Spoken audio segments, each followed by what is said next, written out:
1986, the world with dread had become aware of a distant place in the heart of Soviet Union, a place of death called Chernobyl.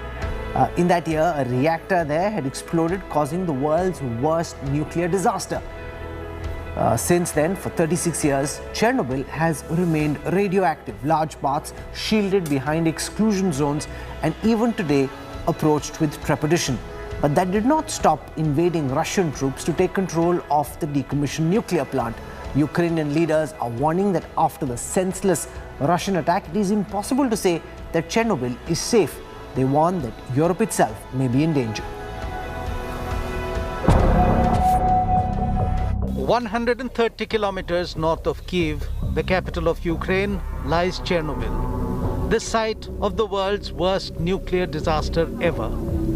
A faulty reactor led to an explosion in 1986 in what was then the Soviet Socialist Republic of Ukraine, an integral part of USSR.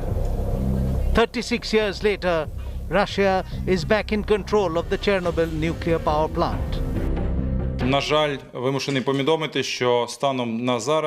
Sadly, I have to inform you that as of now, the Chernobyl zone, the so-called Chernobyl exclusion zone, and all the structures of the Chernobyl nuclear power plant are under the control of Russian armed groups.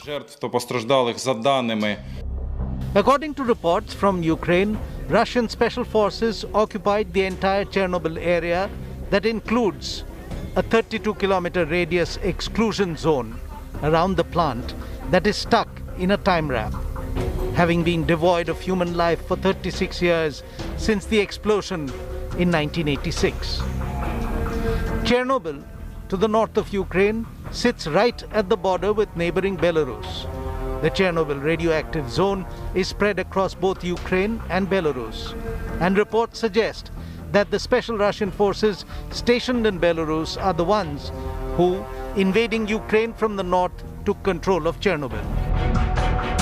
The government of Ukraine claims that the Russians are holding civilian staff hostage at the nuclear facility.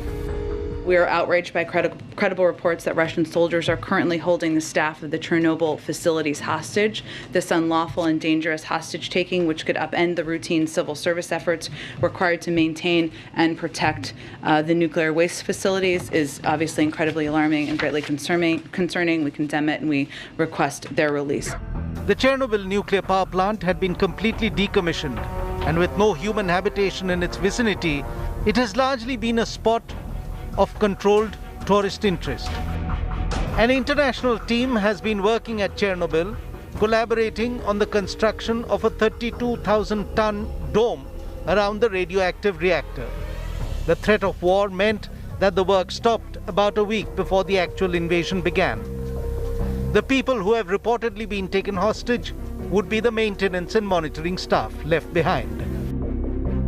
With radiation levels still in the danger zone, it is well understood that there is no strategic military significance of the occupation of Chernobyl. Its only possible importance in this war may be the fact that Chernobyl lies on the road into Ukraine from Belarus, a staging point on the corridor that the invading Russian troops could be opening towards the river Dnieper and onwards to the capital, Kyiv. Understand the significance of the takeover of Chernobyl, and let me put that question as best as Rakesh Sood can answer it, because if it's deactivated as it is now, it seems more symbolic than anything else that you've got globally the most well-recognized place in Ukraine, which is Chernobyl, for all the wrong reasons, now under the control of the Russians. Is it symbolic, or, as Ukraine is trying to suggest, does it pose, in your view, a threat even at this time?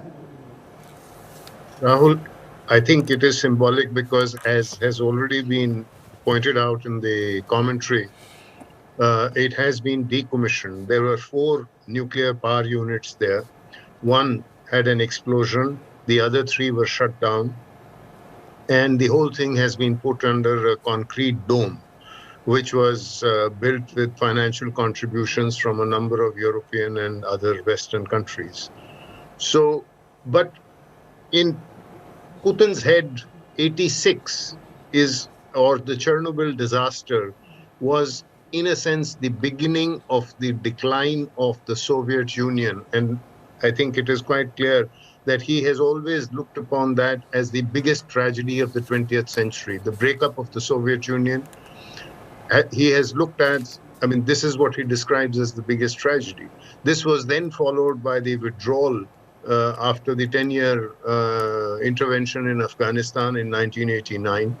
It was followed by the coming down of the Berlin Wall in November of 1989, the unification of Germany, the moving out, the declaration of independence by Poland, by Czechoslovakia, by the Baltic republics, Lithuania, Latvia, and Estonia, and then eventually in 1991, the breakup of the Soviet Union into 15 republics.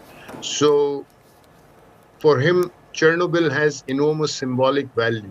And as has been pointed out, it lies astride the entry point, as it were, towards the river and towards the capital Kiev.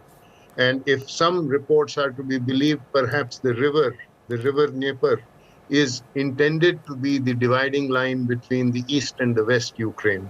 So I think it is more of a military aspect and a symbolic aspect than actually a threat from the nuclear aspect of Chernobyl. Okay, we're going to take a very quick break. When we come back, we'd look at anti-Russia protests, anti-Putin protests that have broken out in multiple places, people from Ukraine protesting globally, and also protests within Russia in places like St. Petersburg, which are being clamped down on with a heavy hand by the Russian government. Details coming up on the other side. Stay with us, back in a moment.